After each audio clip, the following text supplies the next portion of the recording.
Jangan kita sibuk sebelum mati mikirin apa yang mau diwariskan harta. Gak usah dipikirin. Harta jauh-jauh hari udah kita siapin. Surat wasiat dibagi harta ini berdasarkan waris ya, sistem waris yang ada. Maka pesan terakhir kita jangan bicara tentang harta. Ya, itu harus kita siapkan jauh-jauh hari. Ya, sebagai bentuk ketaatan kita kepada agama, kepada syariat Allah. Tapi pesan terakhir orang tua kepada anak ketika sakaratul maut apa? Ma ta'buduna mim ba'di. Apa yang akan kalian sembah setelah aku ini, ya?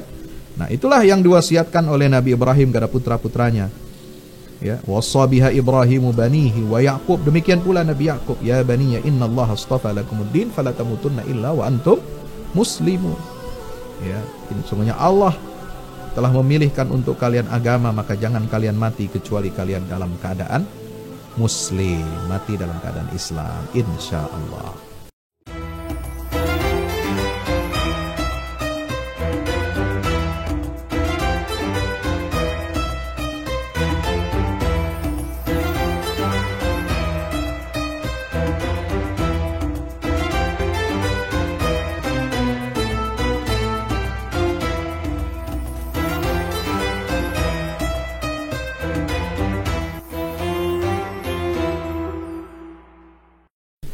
Assalamualaikum warahmatullahi wabarakatuh.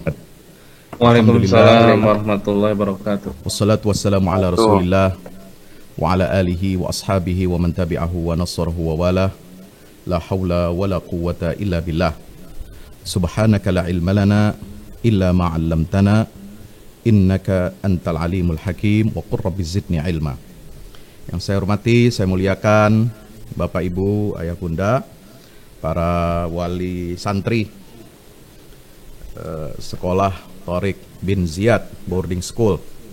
Masya Allah, pagi hari ini kita dipertemukan oleh Allah Subhanahu wa Ta'ala dalam keadaan sehat walafiat, dan tentu saja ya kita bersyukur pada Allah Subhanahu wa Ta'ala ya, kita masih diberikan nikmat iman dan Islam, sebagaimana doa kita setiap pagi membaca zikir maksurat ya. Alhamdulillah asbahna wa asbahal mulku lillah walhamdulillah la syarikalah lahul mulku wa lahul hamdu wa ilaihil masir. Yang saya hormati, yang saya muliakan pimpinan Thoriq bin Ziyad Boarding School ya.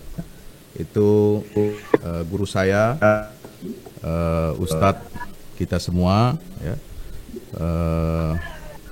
Yang mulia, yang kita hormati Ustadz Haji Adi Amin LCMA Hafizahullah, serta seluruh guru, para jajaran ya, dan semua sivitas akademika yang dapat berkhidmat di Thoriq bin Ziyad Islamic Boarding School ini. Alhamdulillah, bersyukur kepada Allah, bersalawat kepada baginda Rasulullah sallallahu alaihi wasallam. Kita pada pagi hari ini berada pada tanggal 14 bulan Sya'ban. Ya, tidak terasa ya, insyaallah sekitar 15 hari lagi kita akan memasuki datangnya bulan suci Ramadan. Subhanallah. Ramadan adalah bulan turunnya Al-Qur'an. Itu ditegaskan oleh Allah Subhanahu wa Ta'ala. Syahrul Ramadan alladzi unzila fihi al-Qur'an hudal linnasi wa bayyinatin minal huda wal furqan. Bulan Ramadan itu adalah bulan yang di dalamnya turun Al-Qur'anul Karim untuk pertama kali kepada kita seluruh umat manusia. Ya, dan kita bersyukur kepada Allah, bergembira karena kita menjadi bagian dari kemuliaan Al-Quranul Karim. Loh, gimana ceritanya? Kok kita ini jadi bagian kemuliaan Al-Quranul Karim? Ya, semua objek yang bersentuhan dengan Al-Quran, dia menjadi mulia sebagaimana mulianya bulan Ramadan. Karena Al-Quran ini turun di bulan Ramadan, maka bulan Ramadan bulan yang paling mulia. Ya, Allah pilih bulan Ramadan, bukan bulan yang lainnya, bukan bulan Rabiul Awal, bukan bulan Muharram, bukan bulan Dzulhijjah, bukan bulan Rajab, bukan Sya'ban dan lain sebagainya. Tapi Allah pilih bulan Ramadan ini sebagai unzila fihil Quran. Ini nas, ya, teks Al-Quran menjelaskan kemuliaan bulan Ramadan itu karena satu sebab. Karena dia adalah bulan diturunkannya Al-Quranul Karim. Subhanallah. Nah, maka itu, ya, bukan hanya bulan Ramadan menjadi bulan yang paling mulia, paling istimewa, karena di situ Allah Subhanahu wa taala turunkan Al-Quran ini.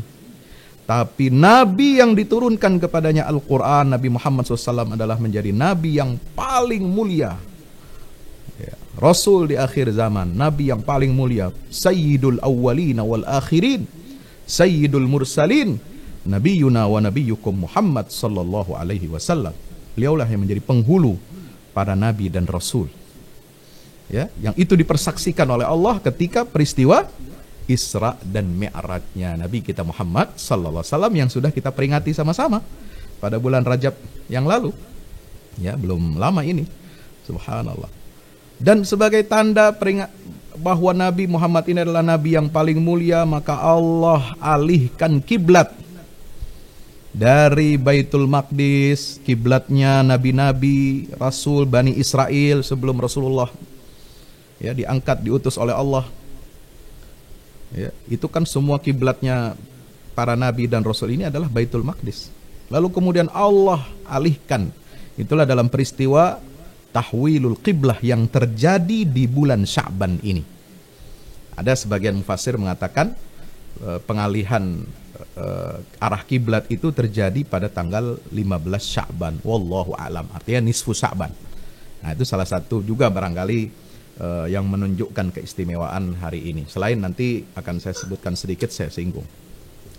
Jadi Nabi ini menjadi Nabi yang mulia, paling mulia, ya, di antara rasul yang jumlahnya sekian ratus ribu, di antara Nabi dan Rasul yang disebutkan nasnya dalam Al-Quranul Karim ada 25 yang tercantum, termaktub dalam Al-Quran itu 25. 18 nama Nabi, ya, itu adanya di dalam surah Al-An'am ayat ayat berapa itu ya?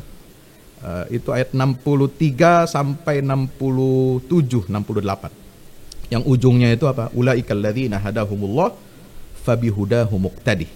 Ya, itu ada 18 di situ aja, 18. Di tempat yang lain banyak, ya, apa, terpencar-pencar. Dan sisanya 7 nama nabi yang lain itu ada di beberapa surah, termasuk nama Nabi kita Muhammad SAW ada di surat Al-Ahzab dan juga surah Al-Fath. Ya. Bapak Ibu yang dirahmati Allah Subhanahu Wa Taala, ya, maka selain Nabi menjadi Nabi yang paling istimewa, paling mulia karena diwahyukan kepada beliau mukjizat terbesar yaitu Al-Quranul Karim ini, selain bulan Ramadan adalah bulan yang paling mulia karena turunnya Al-Quran di bulan tersebut dipilih oleh Allah Ta'ala, juga umatnya Rasulullah Sallallahu Alaihi Wasallam, ya, umat Rasulullah, ya, yang kepadanya Al-Quran ini diturunkan untuk menjadi ibrah, untuk menjadi hudan, petunjuk, menjadi rahmah, menjadi kasih sayang dari Allah Subhanahu Wa Taala, menjadi syifa, menjadi obat penawar, menjadi disebutkan lagi dalam Al-Quran itu mau'izah, qad ja'atkum min rabbikum mau'izatu min rabbikum wa syifa, ya, menjadi nasihat yang paling agung, ya, itu semua menjadikan umat Rasulullah SAW ini menjadi umat yang terbaik. Kuntum khaira ummatin ukhrijat linnas. Kenapa? Karena di tangan kita, di hadapan kita ini, ya, Bapak Ibu yang dirahmati Allah Subhanahu Wa Taala, di tangan kita ini petunjuk Allah, wahyu yang abadi, yang kekal mukjizatnya sampai hari kiamat, menjadi petunjuk bagi kehidupan kita dari dunia sampai akhirat. Ya, kalau kita ingin mendapatkan kemuliaan hidup di dunia dan kemuliaan di akhirat, maka berpegang teguhlah kita kepada kitabullah ini. Fihi naba'u man kana qablakum. Di dalamnya ada berita tentang kaum-kaum, ya, nabi-nabi, umat-umat sebelum kalian untuk menjadi apa? Menjadi pelajaran. Ya. Kemudian Rasulullah SAW mengatakan, siapa yang berpegang teguh kepada Al-Quran ini, maka dia akan terjaga dari kesesatan. Inni taraktu fikum amrayni lan tadillu ma in tamassaktum bihima abadan, kitaballahi wa sunnati. Ya, dua pusaka yang ditinggalkan oleh Rasulullah SAW. Apabila kalian berpegang teguh kepada keduanya setelah aku wafat, maka kalian tidak akan tersesat selama-lamanya, yaitu kitabullah dan sunnah Nabi kita Muhammad sallallahu alaihi wasallam. Bapak Ibu, ayah bunda yang dimuliakan Allah Ta'ala, jadi keistimewaan Al-Quran ini luar biasa. Dan karena keistimewaan Al-Quran ini, ya, itu menyebabkan kita menjadi umat yang paling baik, umat yang paling menjadi khaira ummah. Maka di antara umat yang terbaik itu ada the bestnya lagi, the best of the best. Ya, ini umat Rasulullah, ini umat udah yang paling baik, yang terbaik. Kuntum khaira ummah, semuanya secara kolektif. Tapi ada lagi yang secara individu, dia menjadi hamba-hamba Allah pilihan. Ya, siapa? Khairukum man ta'allamal Qur'ana wa 'allamah. Sebaik-baik kalian adalah orang yang mempelajari Al-Quran dan mengajarkan Al-Quran. Nah, ini seperti Ustadz Kiai Adi Amin, guru-guru di Tariq bin Ziyad boarding school, ya, semua termasuk ayah bunda yang mengajarkan Al-Quran kepada anak. Ya, jadi kita jangan, ya, mengandalkan, mohon maaf, pendidikan anak ini hanya kepada guru saja. Ya, jangan hanya mengandalkan pendidikan agama terutama itu kepada guru. Nah, itu keliru. Ya, kata Buya Hamka, jangan kita hanya mengandalkan pendidikan untuk anak-anak kita ini dari guru saja. Harus orang tua itu terlibat, ya, Bapak Ibu yang dirahmati Allah Subhanahu wa taala. Ya, saya barusan tadi pagi sebelum sarapan tadi, ya, saya sempat buka Instagram, itu ada bagus ini Bapak Ibu yang dirahmati Allah, ada akun yang mengenai parenting, ya. Ini nama akunnya itu Parenting Talks, ya, itu bisa dilihat, ya, Bapak Ibu yang dirahmati Allah. Nah, Parenting Talk ini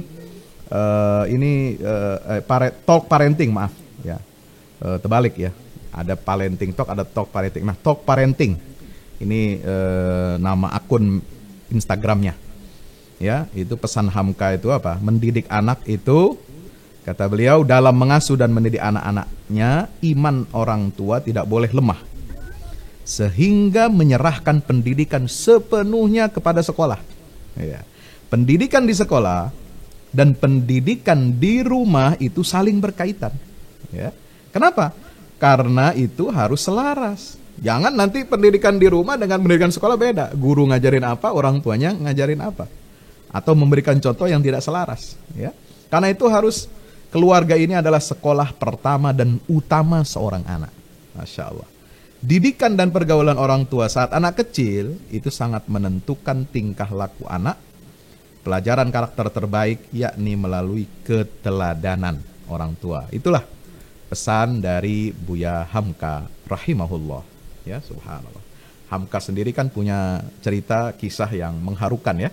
Kalau baca bukunya Ayahku, kemudian baca buku Hamka Kenang-kenangan Hidup, Masya Allah, ya. Hamka ini tidak ada yang menyangka beliau menjadi seorang ulama besar, ya, penulis produktif, ya, yang sangat terkenal bukan hanya di dunia Melayu tapi juga di dunia Islam, ya, di Al-Azhar, di Ummul Qura, di Madinah, di universitas besar dunia. Pemikiran Hamka ini dikaji, ya, dibedah jadi tesis, jadi disertasi. Yang mengangkat adalah anak-anak pelajar kita, ya, dari Indonesia, Malaysia, Brunei dan lain sebagainya, ya, itu dibedah sehingga dikenal oleh para guru besar, para masyayikh yang ada di Timur Tengah. Ini Hamka, pemikiran filsafatnya. Ada disertasi tentang filsafat Hamka di Al-Azhar. Penulisnya itu senior kami, ya, tapi akhwat, ya, ibu-ibu, Dr. Muzayyanah Mu'tasib, ya, beliau dosen di IAIN Sunan Ampel, sekarang UIN. Kemudian ada pemikiran tafsir Hamka. Nah, penulisnya juga guru besar di Surabaya, Ampel, ya. Profesor Dr. Kiai Haji Muhammad Rum Rawi. Nah, beliau ini S1-nya di Madinah, ya, S2 S3-nya di Al-Azhar, Mesir. Subhanallah. Belum lagi yang lain-lain, pemikiran tasawufnya, ya, pemikiran ilmu kalamnya, pemikiran sejarahnya, sejarah Islam di Nusantara, ya, yang paling objektif, yang paling baik untuk menjelaskan bagaimana masuknya Islam, sampai ada teori Hamka, ya, itu teori Hamka ini menggeser dan menggusur teorinya siapa, Snuk-Hurgronj dan orientalis, ya, terutama dari Belanda dan sebagainya. Itu menyatakan Islam Indonesia baru masuk abad ke-13. Makanya kata orientalis itu, Islam di Indonesia itu hanya seperti cat pelitur. Ini ada apa? Kayu, ya, kayu jati itu dicat, dipelitur dulu, ya, baru dicat luarannya. Nah, kita itu katanya Islam Indonesia itu cuma peliturnya doang. Ntar dikorek-korek nih, ya. Kalau dikorek-korek iseng nih sama anak-anak kita kan, tuh kelihatan tuh kulit asli kayunya di dalam. Ya, artinya apa? Islam itu tidak orisinil katanya. Ya, Islam itu pendatang, Islam itu agama impor. Ya, itu kan sampai ada yang kurang ajar ngomong, ya, Islam itu apa itu? Cuitannya si Abu Gosok, ya. Auzubillah min zalik. Ya, ini katanya merusak dan lain sebagainya. Ya, itu kurang ajar betul sekarang. Ya, itu kenapa? Karena pengaruh orientalis. Ya, dan sekarang diikuti yang merasa paling hebat Islam ini adalah Islam Nusantara. Mana ada yang paling hebat? Islam ini satu. Ya, Anda sholatnya, zakatnya, puasanya, semuanya pakai aturan syariat Islam yang sama. Ya, mau di Nusantara, mau di Afrika, mau di Arab, mau di Eropa, mau di Amerika, mau di Jepang, mau di Australia, semuanya sama syariatnya.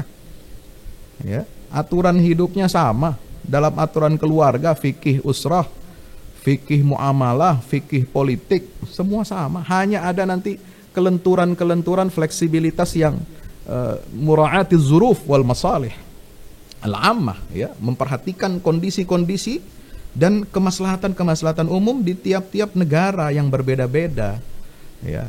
Nah, itu tidak mengurangi orisinalitas syariat Islam ini yang satu, yang abadi, yang diwahyukan oleh Allah Subhanahu wa taala dalam bentuk kitabullah dan sunnah Rasulullah sallallahu alaihi wasallam ini. Ayah bunda yang dimuliakan Allah Subhanahu wa taala, saya sangat bangga dengan pilihan, ya, ayah bunda semua untuk mendidik putra-putrinya di Tariq bin Ziyad.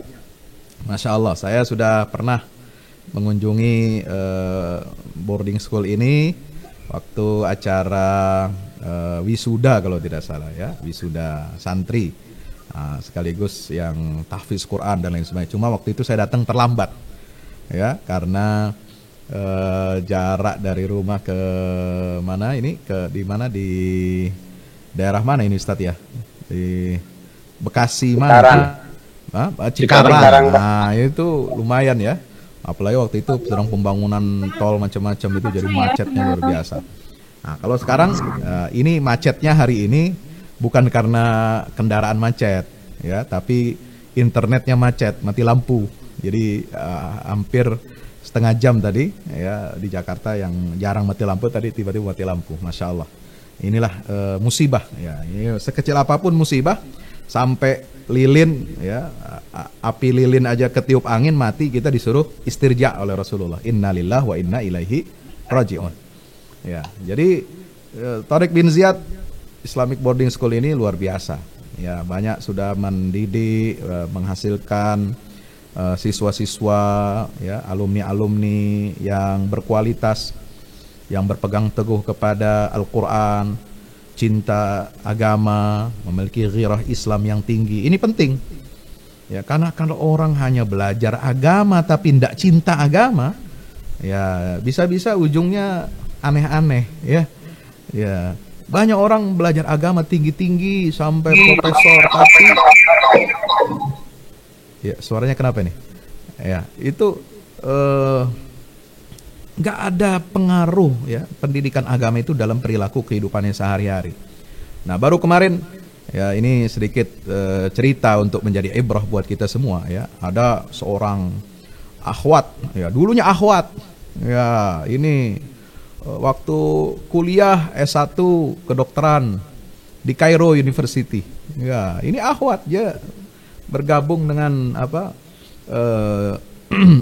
komunitas Islam ya di kampus kayak macam rohis lah ya, dan dia ini anak seorang ulama besar juga, ulama besar ya, pengajar di Darul Ulum Kairo ya. Namanya perempuan ini namanya Nawal Sa'dawi, baru mati kemarin ya, mohon maaf saya ngomongnya mati kayak bangke aja ya, itu usia 91 tahun, mirip, beda sehari meninggalnya dengan siapa? Dengan Syekh Muhammad Ali As-Sabuni, seorang pakar tafsir, seorang ulama yang lurus ya, ulama yang istiqamah, ulama yang membela qadhiyah umat ya, Palestina, Suria dan lain sebagainya. Wafatnya beda sehari, umurnya sama 91 tahun. Tapi yang satu kita ya memiliki keyakinan beliau husnul khatimah, bawa iman sampai akhir hayatnya. Yang satu ini ya aduh saya mau ngomong gimana ya, ini liberal banget ya, sampai mati kayaknya nggak pernah dengar ada pernah taubat atau bagaimana gitu ya. Ya itu, inilah hidayah itu di tangan Allah ya. Meskipun orang tuanya ulama seperti tadi saya contohkan, orang tuanya profesor, guru besar agama, dan dia dari kecil dididik agama pasti dididik oleh orang tuanya dengan agama kan? Iya. Tapi ada faktor-faktor yang kadang di luar kendali kita. Misalnya dengan pergaulan, misalnya dengan bahan bacaan, misalnya dengan keterbukaan informasi ya. Jadi sekuat apapun pendidikan yang ditanamkan oleh orang tua dan guru-guru di sekolah, di madrasah, di perguruan tinggi, ini belum menjadi jaminan, belum menjadi garansi 100%. Ada istri saya, mohon maaf saya cerita sedikit ya. Istri saya cerita, adik kelasnya dulu di pesantren itu sudah hafizah, hafal Quran ya, sejak SD ya di pesantren sana. Saya nggak sebutkan namanya pesantrennya. Ya kemudian sampai disayang ya sama pengasuhnya, kiainya, sama keluarga kiainya, sampai SMP SMA teruskan di situ. Wah pinter, baca kitabnya pinter, hafal Quran dan sebagainya. Nah setelah perguruan tinggi ya, masuk perguruan tinggi lain lagi ceritanya Pak ya. Setelah itu dia bikin apa macam-macam komunitas sampai lepas jilbab. Ngeri kan? Hati-hati ya Bapak Ibu yang dirahmati Allah.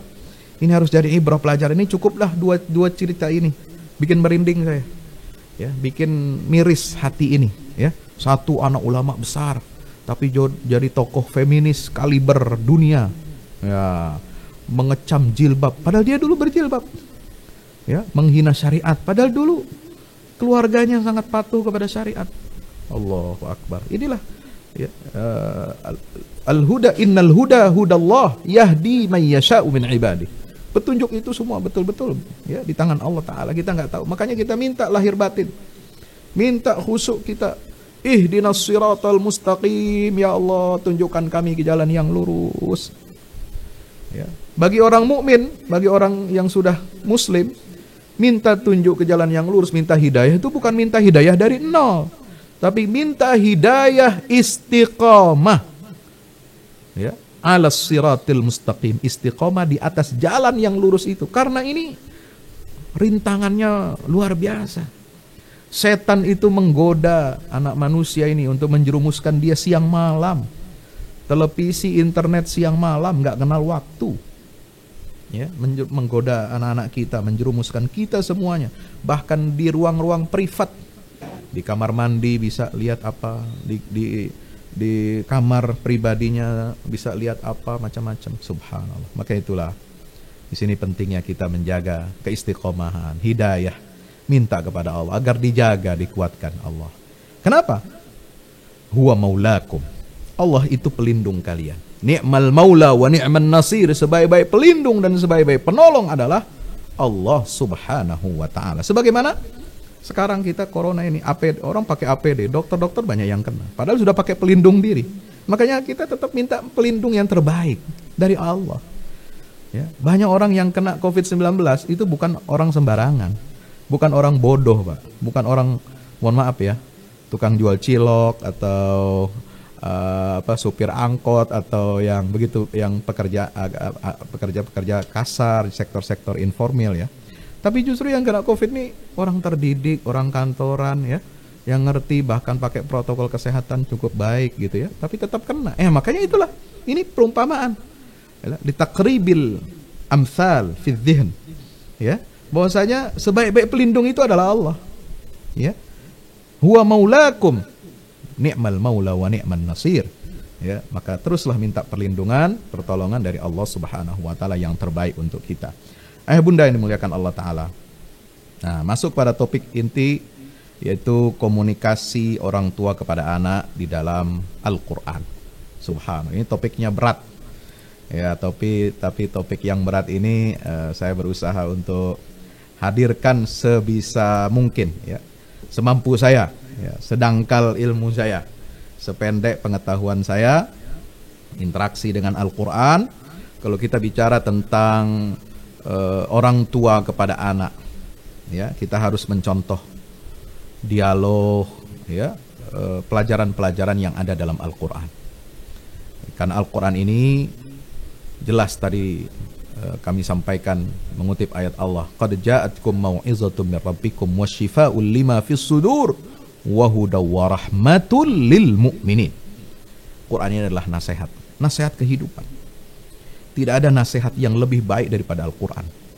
Karena yang memberi nasihat itu tidak punya kepentingan. Ya, tidak punya kepentingan. Ya, tidak punya, artinya apa? Netral. Ini nasihat. Orang yang memberi nasihat yang paling baik adalah ya, yang memberi nasihat itu tulus. Artinya dia nggak punya kepentingan dengan kita. Ya, jangan seperti misalnya, mohon maaf, memberi nasihat tapi ada maunya, ada keuntungan yang ingin diraih. Nah, contoh apa? Ya, seperti konsultan keuangan, ya kan? Memberi nasihat bagaimana cara investasi yang benar, tapi kan dia mengharapkan sesuatu dari kita. Ada imbalannya, ada jasa fee-nya ya. Konsultan pendidikan semua. Ya memang nasihat mereka make sense, masuk akal, bagus. Tapi kan tetap mereka punya apa? Ada karena bekerja secara profesional ya, ada imbalannya ini dan sebagainya. Tapi nasihat terbaik adalah yang diberikan oleh orang yang tidak memiliki kepentingan apapun untuk dari kita ini, ya. Dan satu-satunya kepentingan Allah dalam Al-Quran adalah untuk menjaga dan melindungi manusia dari godaan iblis. Ya. Kenapa? Karena iblis sudah berjanji, bersumpah di depan Allah, fa wa rabbika la ughwiyannahum ajma'in fabima aghwaytani la aqudanna lahum siratakal mustaqim. Surah Al-A'raf. Ya, itu janjinya iblis. Ya, untuk menjerumuskan manusia, tapi Allah jaga, Allah ingin jaga kita ini. Illa ibadaka minhumul mukhlasin, kecuali hamba-hamba Allah yang ikhlas, yang lurus dalam beragamanya. Ini yang akan dijaga, terjaga dari godaan-godaan iblis laknatullah alaih. Ya, Bapak Ibu yang dirahmati Allah Subhanahu wa taala, maka nasihat Al-Quran ini sebaik-baik nasihat. Contoh pendidikan dalam Al-Quran adalah contoh terbaik dalam pendidikan anak-anak kita. Ya, kalau kita bicara tentang pendidikan anak, tarbiyatul aulad dalam Al-Quran, ya, secara spesifik ya, kalau kita bicara spesifik, ya, itu kita berkaca kepada dialog, ya, dialog antara para nabi dan rasul dengan putra-putranya, ya, atau putrinya juga boleh, ya, karena nggak boleh kita membedakan putra dan putri ya, sama aja, ya, sebab nanti itu keluarga Imran itu punya putri, padahal dia pengennya laki-laki, ya, putri itu diberi nama apa? Wa inni sammaituha Maryam wa inni u'idzuha bika wa dzurriyyataha minasyaitonir rajim. Fataqabbalaha rabbuha biqabulin hasanin wa ambata nabatan hasanan wa kaffalaha Zakaria. Itu di surah Ali Imran. Ya, tapi umumnya rata-rata anak itu adalah dialog antara nabi dan rasul atau orang soleh, ya, seperti Luqmanul Hakim itu dengan putranya. Ya, meskipun kata ya bunayya itu berlaku umum, bukan hanya untuk laki-laki. Ya, siapapun. Ya bunayya itu bisa untuk laki-laki, bisa untuk perempuan. Atau ya baniyya.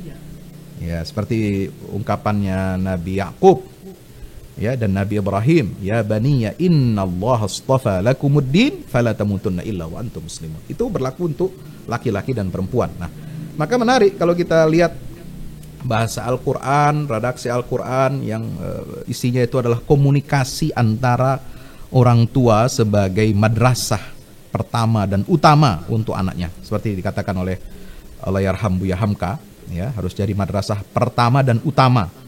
Ya, artinya kita harus mendidik, ya, nilai-nilai itu kepada anak-anak kita sendiri sebelum kita sekolahkan atau kita masukkan ke lembaga-lembaga pendidikan yang ada.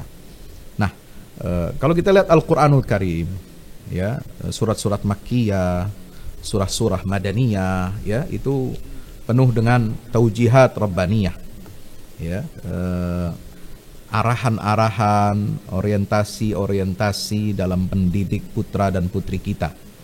Ya, pertama sekali kalau kita membaca Al-Quran, surah Makkiyah itu, ya, di situ kita dapat menemukan, ya, surah Maryam.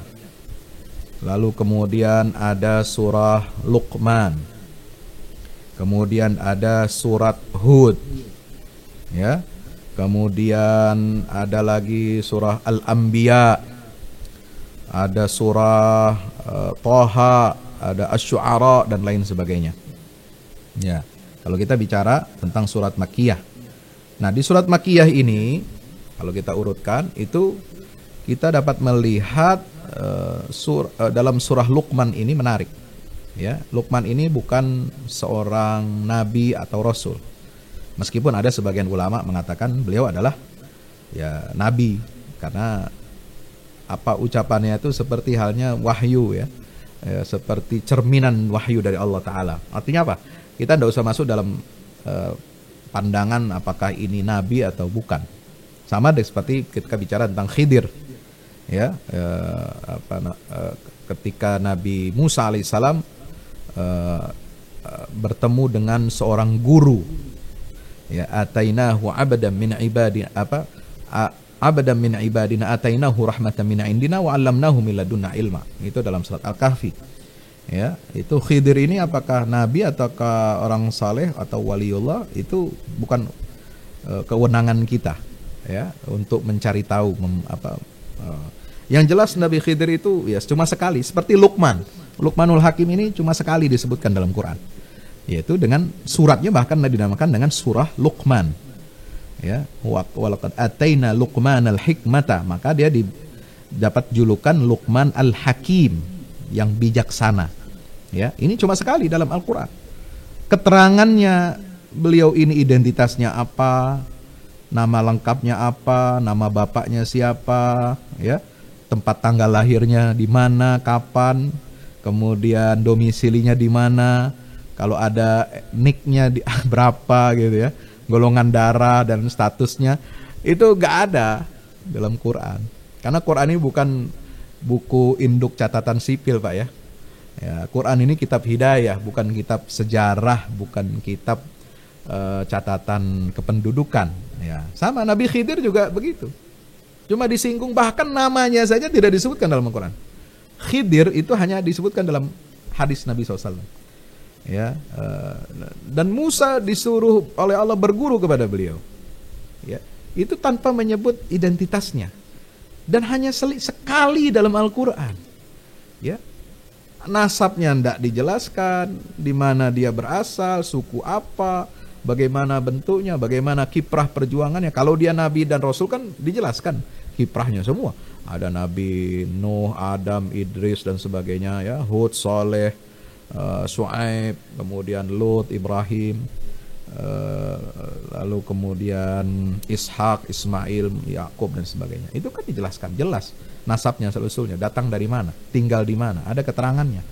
Tapi Luqman Al-Hakim dan Khidir ini tidak ada. Ya, jadi Luqman Al-Hikmah itu luar biasa ya. Beliau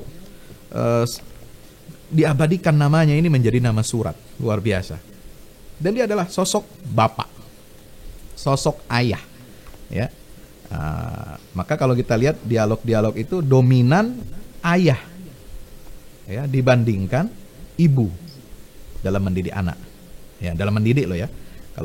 Kalau mengasuh dalam pengertian hamil, melahirkan ya dan lain sebagainya itu sampai menyusui, sampai fisaluhu fi amaini ya, disapi setelah 2 tahun menyusui, itu peran ibu.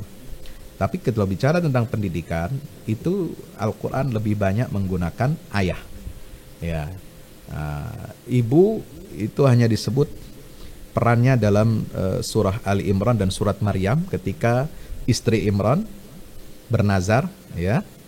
Qalat imra'atu Imran rabbi inni nadartu laka ma fi batni muharrara fataqabbal minni innaka antas samiul alim.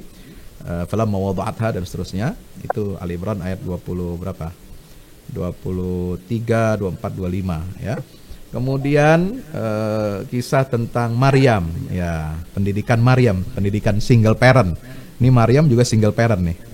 Ya, bukan berarti suaminya bercerai dengan dia, tidak, tapi memang tidak punya suami. Tapi punya anak, itulah kuasa Allah Subhanahu wa taala ya. Maka Bunda Maryam yang single parent ini yang banyak memberikan pendidikan nilai-nilai karakter kepada putranya yaitu Isa ibn Maryam. Ya, dengan segala penderitaannya, dengan segala perjuangannya, ya, Allah Subhanahu wa taala gambarkan itu dalam surah Maryam. Ya, itu semua luar biasa. Menunjukkan kesucian jiwa dan diri, juga fisiknya Maryam. Ya, yang nggak pernah bergaul dengan laki-laki, bertemu saja jarang, ya.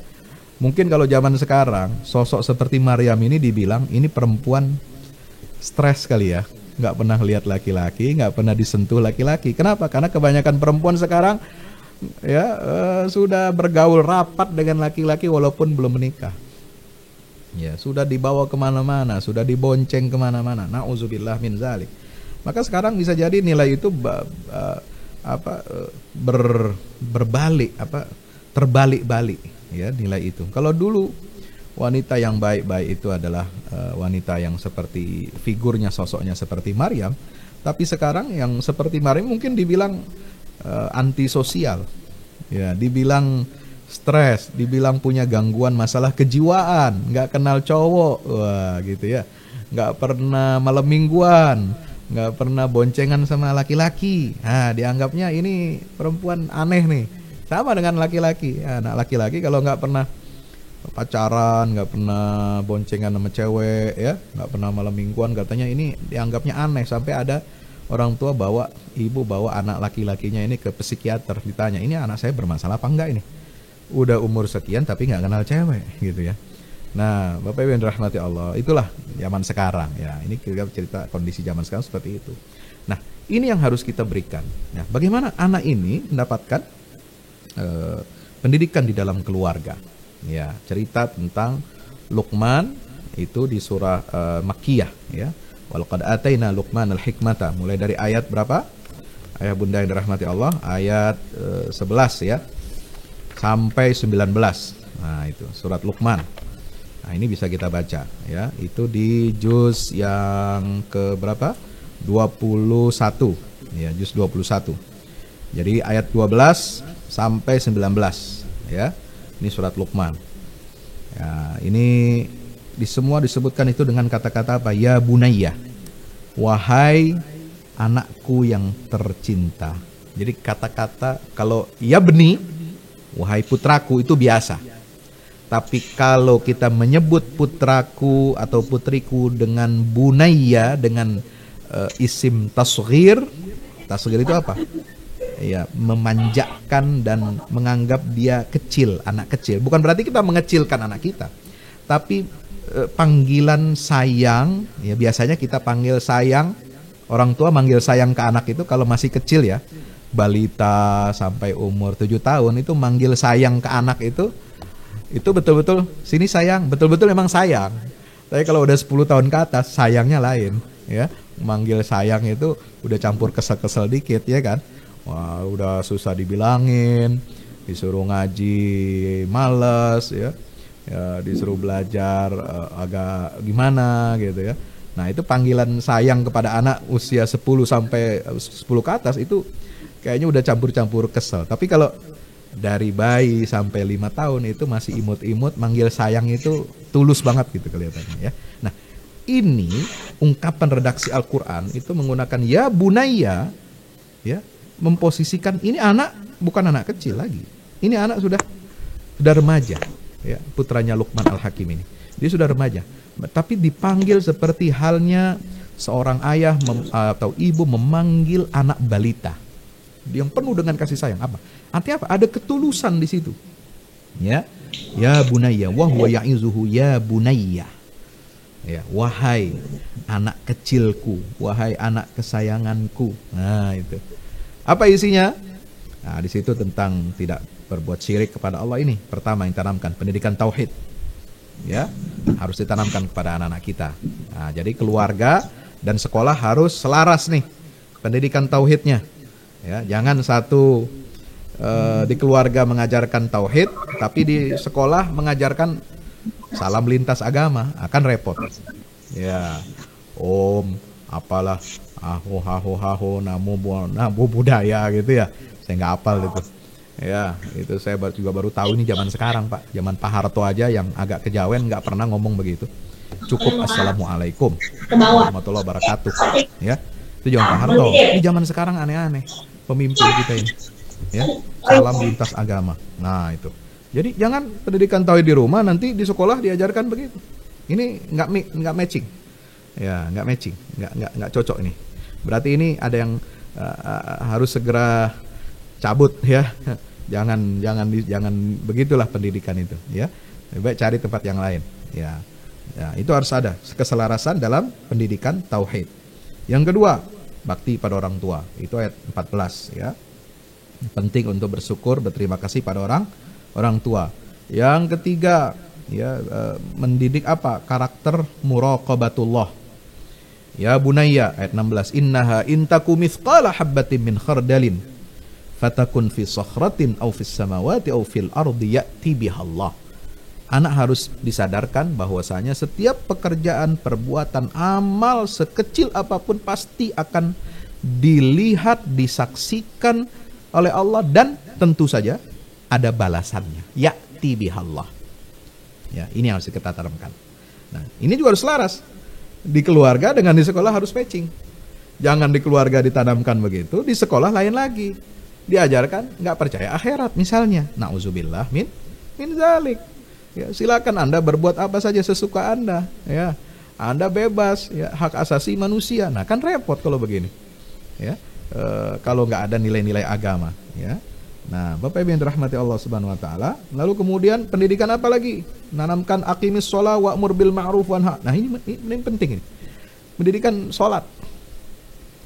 Dan yang lebih penting daripada itu adalah amar ma'ruf nahi mungkar ditanamkan sejak kecil. Ya, amar ma'ruf nahi mungkar, ya, sejak kecil ditanamkan. Jadi yang namanya amar ma'ruf nahi mungkar ini bukan hanya urusan orang dewasa saja, bukan hanya urusan ulama saja, bukan hanya urusan kiai saja, bukan hanya urusan mubalik saja, tapi anak kecil pun sudah diajarkan amar ma'ruf nahi mungkar. Wa'mur bil ma'ruf wanha 'anil munkar. Coba, artinya apa? Anak ini punya kepekaan sosial yang tinggi, melihat kemungkaran dia harus benci. Bukan berarti lalu kemudian dia main hakim sendiri, ya. Beda ya. Main hakim sendiri dengan benci terhadap kemungkaran dan kemaksiatan. Ini harus ada bencinya. Ya, contoh benci terhadap kemungkaran yang kelihatannya sepele dan sering kita anggap lewat begitu aja, itu apa? Istilah Al-Quran ketika membolehkan makan bangkai. Kan ada ayat hurrima alaikumul maitatu waddamu walahmul khinzir wa ma uhilla li ghairillahi famanitturra ghaira baghin wala adin fala itsma alaih. Ya. Bangkai, darah, apa itu semua itu diharamkan, termasuk daging babi dan sebagainya. Ya. Itu tapi dalam kondisi darurat famanitturra, ya, dibolehkan. Tapi satu harus memenuhi syarat. Darurat, nggak ada makanan lain. Kalau nggak makan itu mati. Ya, dipastikan mati. Nah, dipastikan pokoknya akan membahayakan kehidupan nyawa kita. Yang kedua, ghairu baghin. Nggak kepengen. Alias benci. Jadi meskipun dibolehkan makan itu dalam keadaan darurat, Anda melihat bangkai, Anda melihat makanan terbuat dari darah, Anda melihat makanan babi yang itu hanya ada satu-satunya di hadapan Bapak Ibu, anak-anak kita dalam keadaan darurat, itu nggak boleh kita kepengen, harus benci. Ini kebencian karena Allah, ya, bukan karena siapa-siapa, karena perintah Allah. Perintah Allah melarang, kita harus benci meskipun ketika itu dibolehkan kita makan, ya, itu beda. Jadi harus ada tetap bencinya itu. Meskipun jadi kita makan itu terpaksa. Meskipun kita dalam kondisi darurat, tentu kita harus menjaga kehidupan karena hifzun nafsi itu nomor satu. Ya, agama akan tegak, akal akan tegak, keturunan akan tegak, harta akan tegak kalau nyawa ada di badan. Iya kan? Maka itu ini harus dijaga nomor satu. Maka dibolehkan makanan yang haram kalau dalam keadaan darurat, tapi syaratnya tidak pengen, harus benci.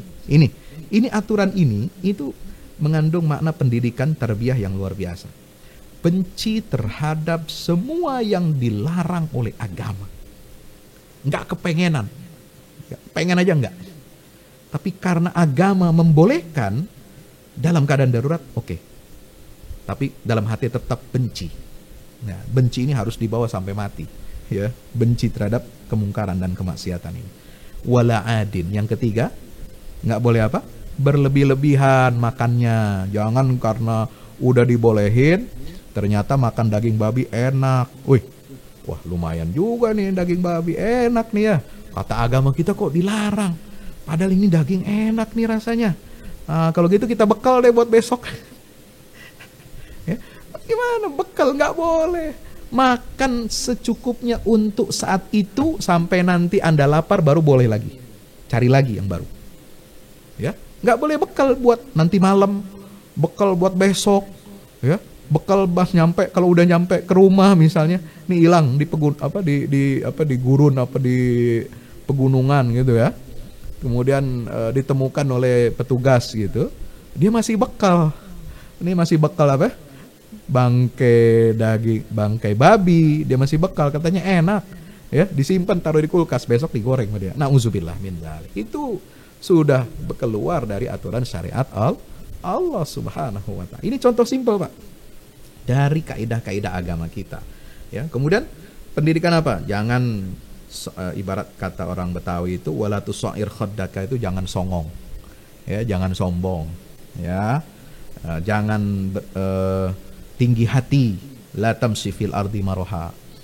Kalau jalan itu jangan sombong, menyombongkan diri, mentang-mentang bapaknya pejabat, datang ke pesantren, pakai mobil dinas bapaknya, ya, mohon maaf ya, ini contoh, jangan ditiru, dan mudah-mudahan nggak ada di Tariq bin Ziyad, ya, mentang-mentang bapaknya pejabat, gubernur, wali kota, bupati, datang ke pesantren Tariq bin Ziyad, ya, pakai mobil, pakai patwal, ya, kemudian masuk kelas kagak buka sepatu, ya, bilang pejabat, ya, gengsi dong buka sepatu. Udah gitu habis becek-becek lagi di depan pesantren, masuk, ya, kotor sekolahan, ya, kotor asrama, mau masuk ke asrama nggak mau lepas sepatu. Nah, nggak boleh gitu, jangan sombong, ya. Itu anak mencontoh nanti perbuatan bapaknya. Kalau datang ke pesantren ya, dalam keadaan dia sombong, ini anaknya pasti nyontoh. Ntar bapaknya pulang, ya ini anak ntar belagu, ya, di kampus, di pesantren, di boarding school belagu, minta diperlakukan istimewa, minta diperlakukan khusus, minta fasilitas ini dimanjakan dan sebagainya. Ini kurang ajar. Yang begini mendingan jangan diterima deh.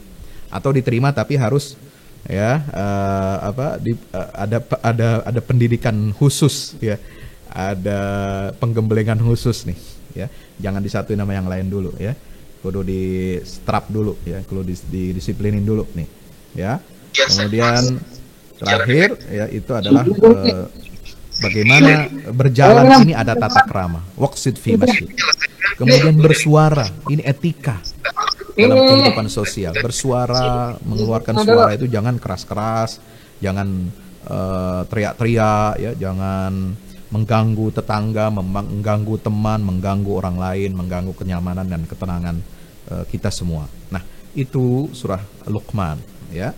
Nah, kalau bicara tentang yang lain banyak selain surat Luqman. Ya, di surat Makkiyah itu ada, nah ini tadi ini tentang petunjuk. Ya, anak dan bapak selaras. Luqmanul Hakim. Di surat Makkiyah itu ada tentang dialog Nabi Nuh alaihi salam dengan putranya. Ya, itu di mana? Di surat Hud.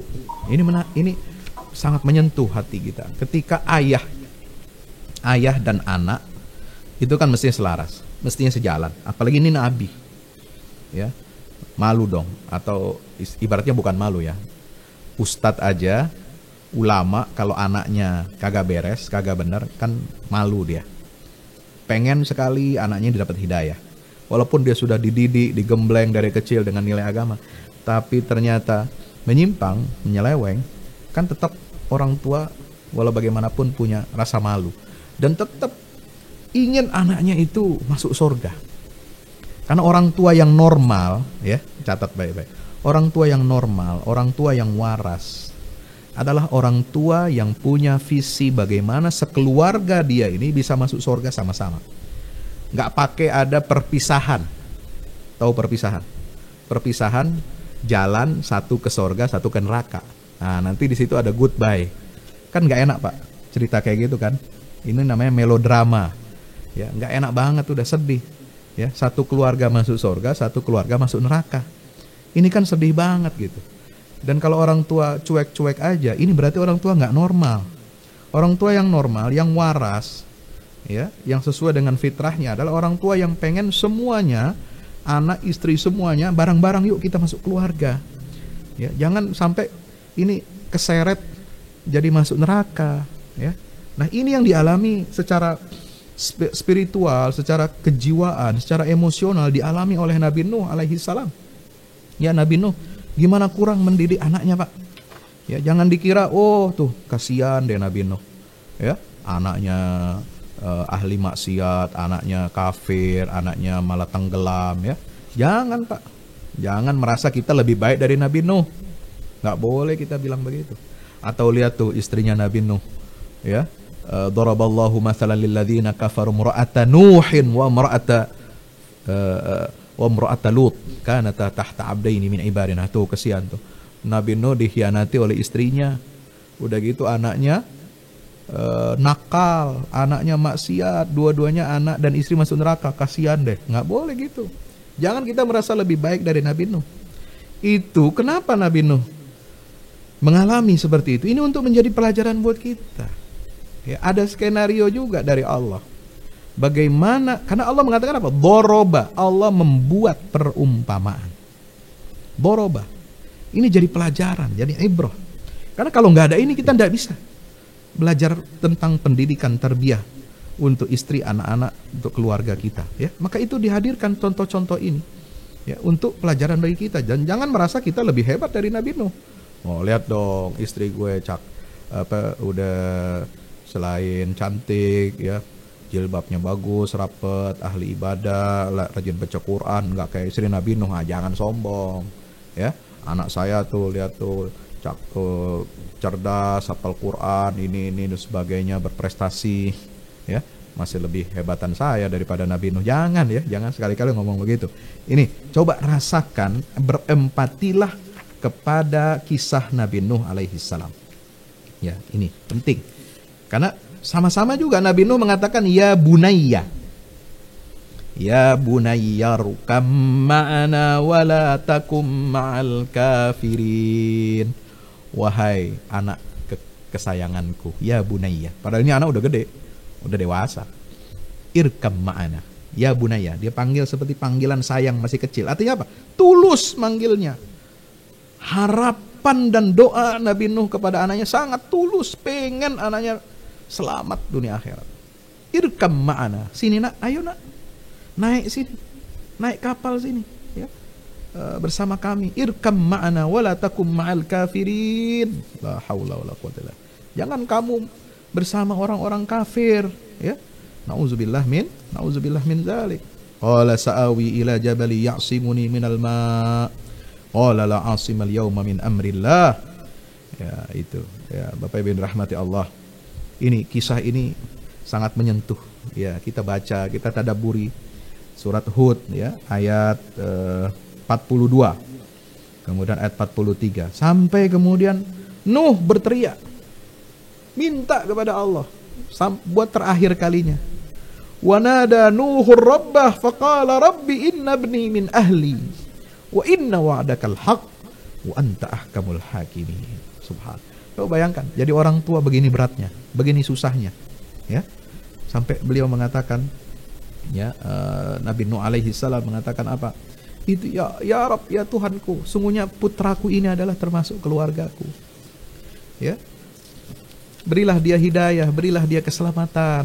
Saya pengen anak saya juga pengen, ya, dapat hidayah seperti yang lain.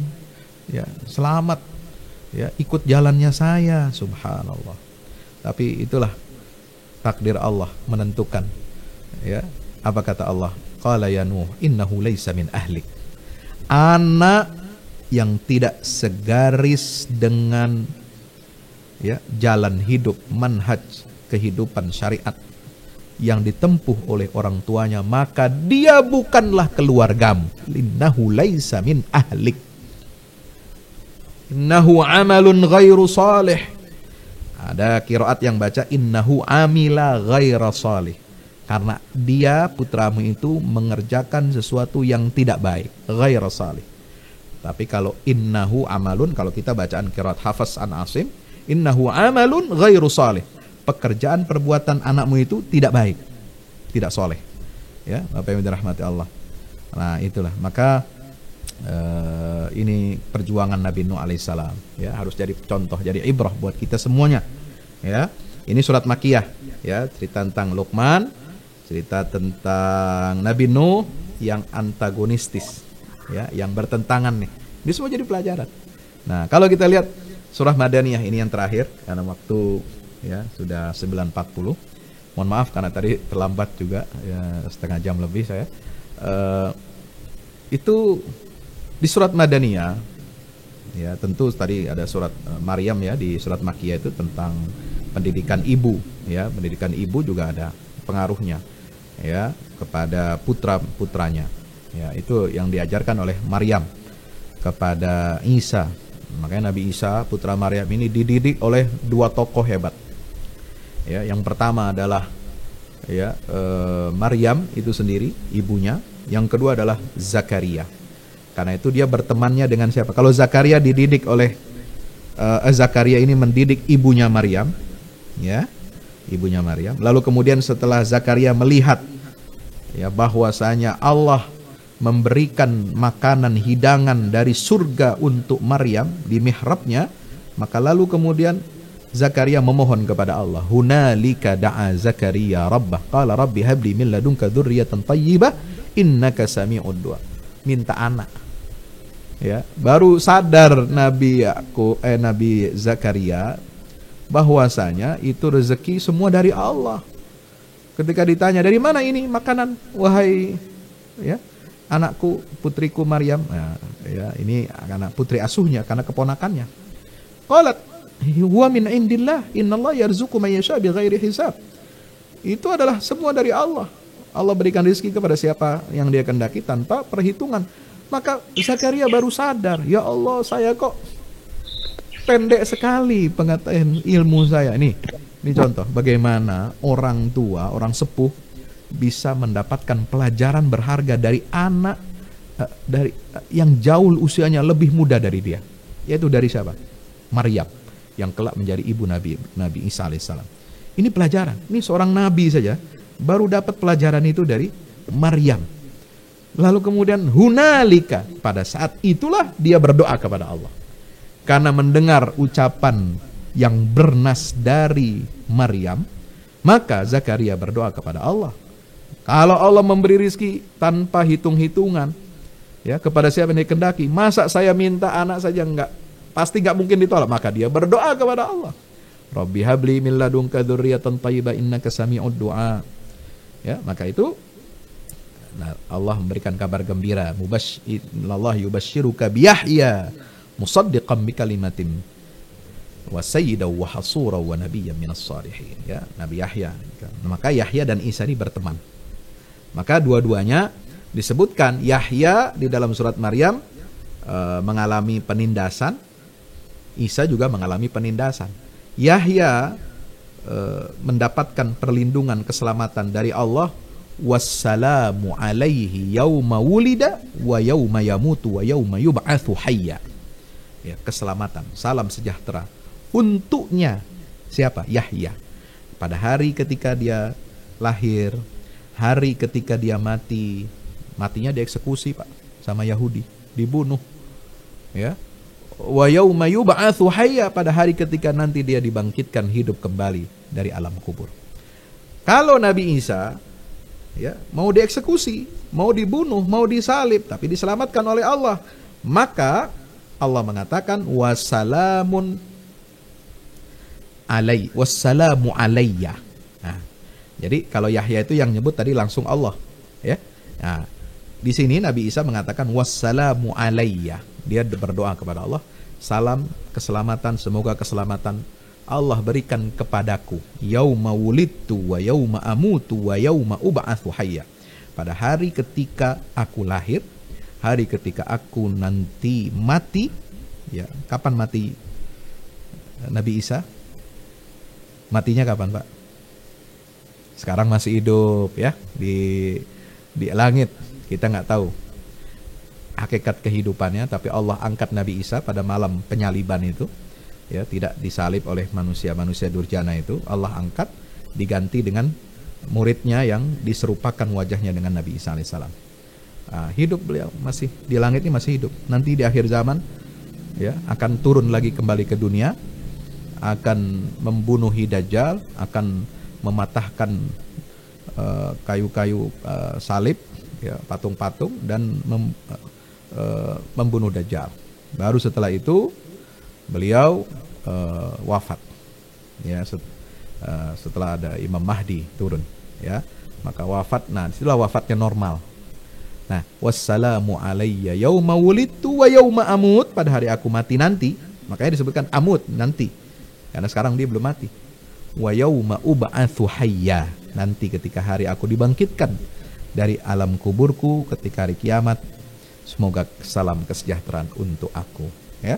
Nah, ini luar biasa. Ini semua pendidikan. Mereka dapat pendidikannya dari orang tuanya yang hebat-hebat. Maka orang tua hebat adalah yang berhasil mendidik anaknya menjadi hebat-hebat. Dalam aspek agamanya, aspek psikologisnya, emosinya, intelektualnya, ya, ketaatannya kepada aturan-aturan syariat Allah Subhanahu wa taala. Bapak Ibu yang dirahmati Allah. Nah, kita beralih ke surat Madaniyah. Ya, surat Madaniyah itu ada surat Al-Baqarah, ada surah Ali Imran. Ya, ini yang sangat menonjol karena kebanyakan kisah-kisah Nabi itu adanya di surat Makkiyah, termasuk kisah-kisah dialog tentang bagaimana mendidik mengasuh anak itu. Nah, yang di surat Madaniyah, surah yang paling menonjol tentang dialog nabi-nabi ini adalah di dalam surat Al-Baqarah dan Ali Imran. Di situ ada tentang dialog antara Nabi Ibrahim dengan anaknya. Ya, awalnya itu kisah tentang Nabi Yakub sebenarnya, ya. Walamma hadara Yaqub al-maut idz qala li banihi ma ta'buduna min ba'di. Itu ya. Qalu na'budu ilahaka wa ilaha abaika Ibrahim wa Ismail wa Ishaq ilaha wahida wa nahnu lahu muslimun. Ya, itu surat Al-Baqarah ayat 133. Ya, Bapak Ibu yang dirahmati Allah Subhanahu wa taala, jadi di situ pesannya Yakub, pesan kepada putra-putranya, nanti kamu akan menyembah apa setelah aku wafat nanti.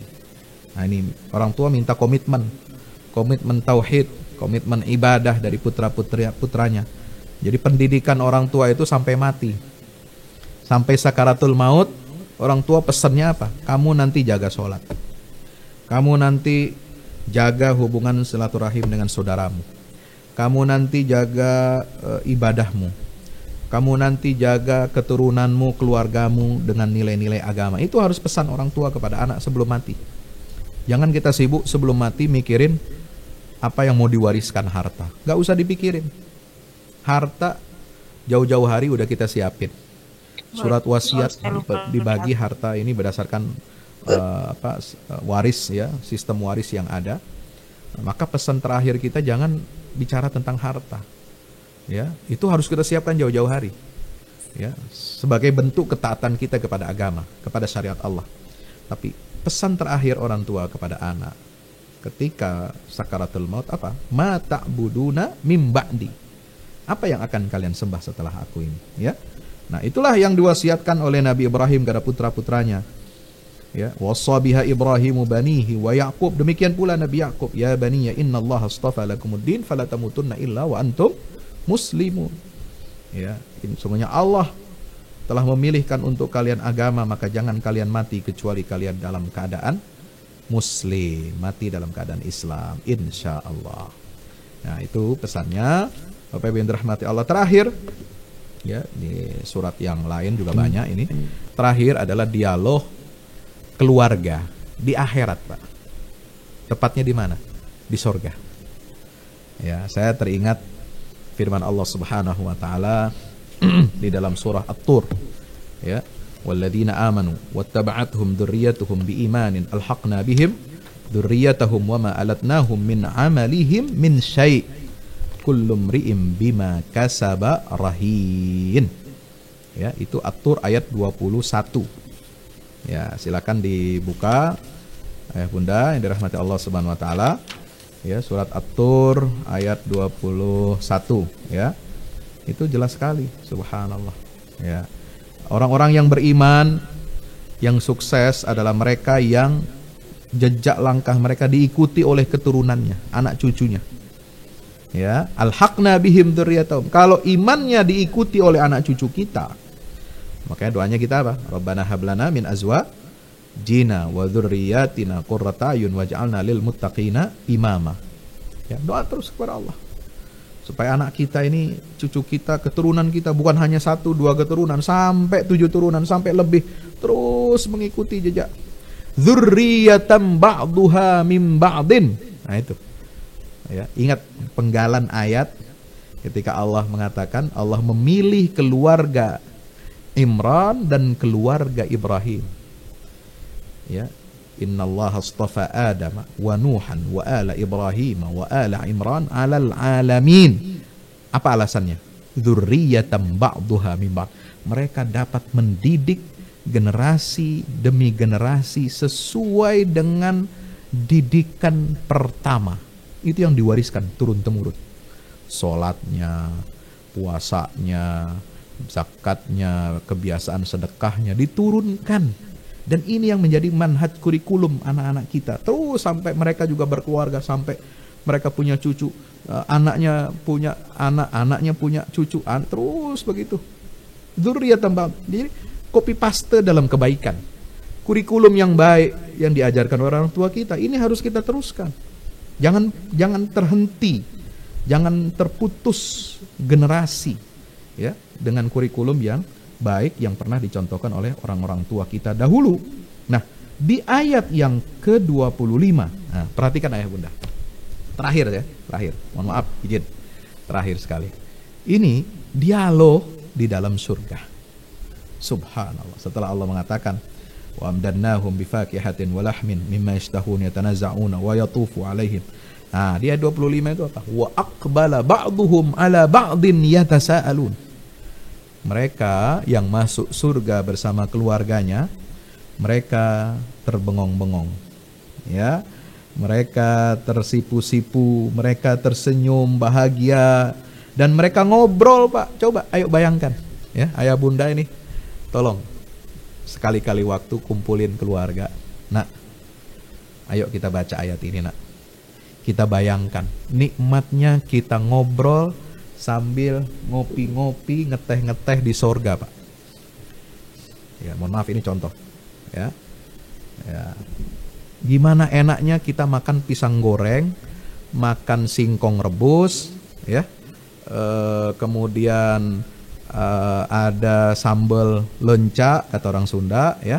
Ada orek tempe, ya itu nanti di sorga lain lagi dah tuh. Tapi kita ibaratnya gimana kalau kita ngobrol, ngopi-ngopi, ngeteh-ngeteh, ya, di sorga, Nak. Subhanallah. Kita tamasanya bukan lagi di Dufan, bukan lagi di Taman Safari, bukan ngabotram. Ini mau puasa nih. Biasanya orang Sunda, ya, itu ada ngebotram, bawa sekeluarga makan piknik, ya, di kebun, ya. Makan bareng, bawa macam-macam makanan dari rumah, ya. Nah, coba bayangkan kita ngebotram di sorga. Apa yang terjadi, Nak? Kita baca ayat ini. Wa aqbala ba'duhum ala ba'din yatasaalun. Sambil ngobrol mereka tersenyum, tersipu-sipu, bahagia. Mereka saling bertanya-tanya, kok kita ketemu di sini ya, di sorga ya? Barusan nggak lama tadi kita lihat itu keluarga si fulan, ya, pisah jalan. Lakinya kemana, bininya kemana? Pisah jalan, anaknya kemana, orang tuanya kemana? Yang satu ke sorga, yang satu ke neraka. Ya Allah, sedih. Sedih bukan main. Ya. Walaupun ini ya pendapat Ahlus Sunnah Jamaah mengatakan nanti kalau mereka beriman nanti bakalan masuk sorga semua. Nanti bakal ketemu lagi. Ya itu kan, tapi kan lama, Pak, ketemunya. Kita kan pengennya ini nggak misah dari awal, begitu loh. Ya. Jangan kita nanti mengentengkan, ntar juga ketemu lagi, Pak Ustadz. Yang penting kan bawa iman. Yang penting ada dzarrah min iman, ada la ilaha illallah. Iya. Tapi kan kita orang tua pengen, ya, orang tua yang waras, ya. Mohon maaf. Orang tua yang normal pengen nggak berpisah dengan anaknya, dengan istrinya, dengan keluarganya walaupun sedetik. Itu baru normal.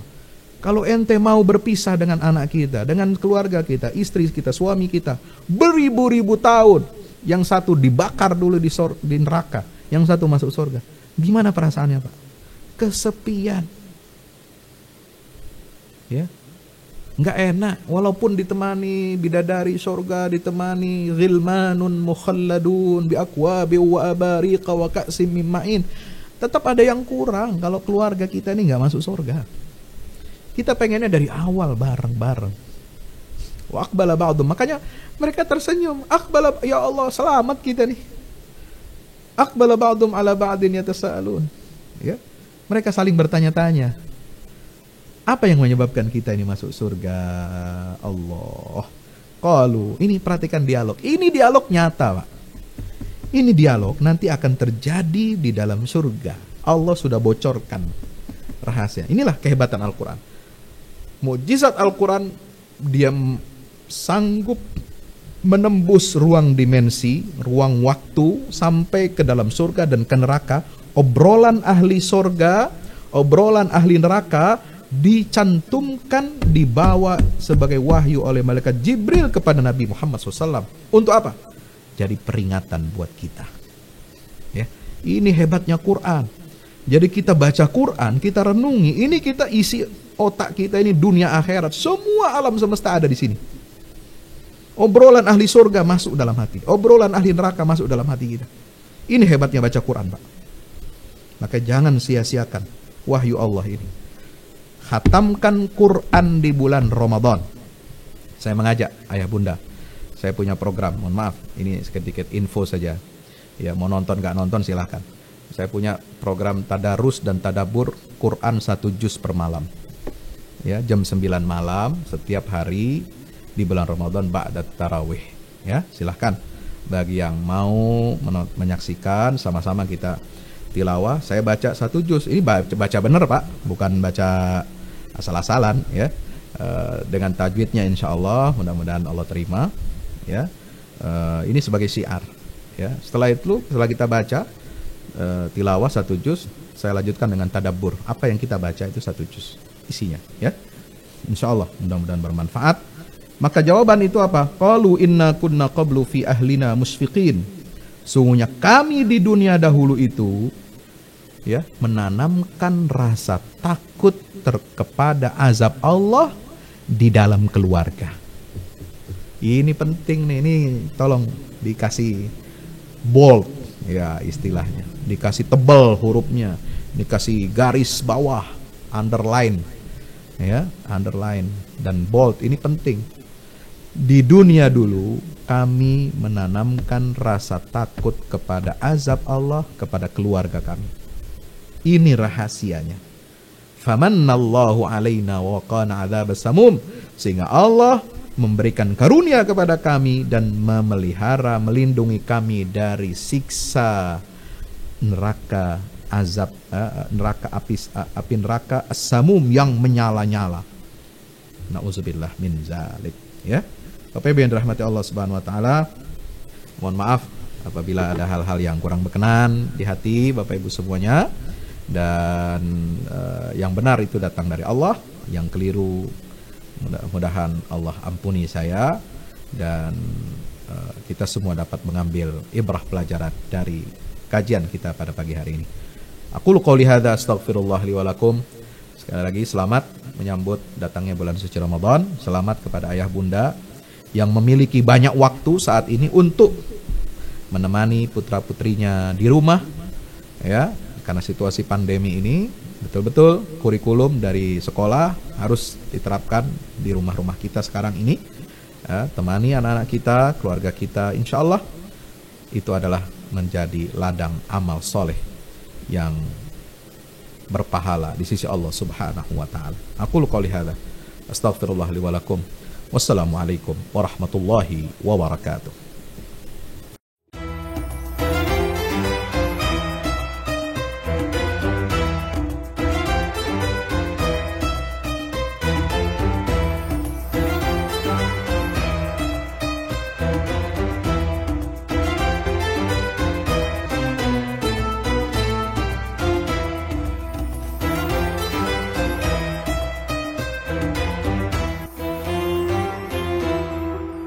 Assalamualaikum warahmatullahi wabarakatuh. Bapak Ibu para pemirsa, saya Ustadz Fadlan mengajak Bapak Ibu kita semua, ayo kita membuat investasi masa depan bersama Al-Fahmi Institute. Gedung ini sedang dibangun, membutuhkan segala dukungan dari kita semua. Maka itu saya mengajak Bapak Ibu semua, hari-hari dengan kebaikan, hari-hari dengan berinfak, hari-hari dengan bersedekah, hari-hari dengan berwakaf. Dan sangat tepat Bapak Ibu memilih wakaf bersama Al-Fahmi Institute untuk generasi Quran akan datang. Rekeningnya ada di BCA, Muamalah, dan BSM. Ada di bawah sini. Ayo, dengan Al-Fahmi Institute kita mencerdaskan umat dengan Al-Quran untuk Indonesia lebih baik. Wassalamualaikum warahmatullahi wabarakatuh.